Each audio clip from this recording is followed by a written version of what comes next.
السلام علیکم ورحمۃ اللہ وبرکاتہ۔ محترم سامعین، خواتین حضرات، اجالا چاندنی امید اسلامک چینل سے میں آپ کی خدمت میں تعلیم اللغت البلتیہ کے حوالے سے ویڈیو لے کر حاضر ہوا ہوں۔ بلتی زبان میں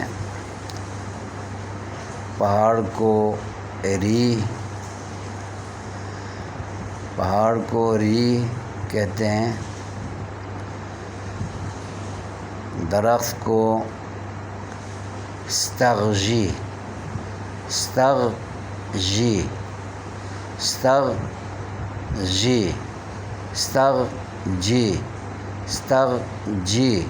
کہتے ہیں۔ یعنی عمومی طور پر جو بھی درخت ہو، پھلدار ہو غیر پھلدار ہو، سب کو استغجی کہتے ہیں۔ پھر الگ الگ نام بھی ہے۔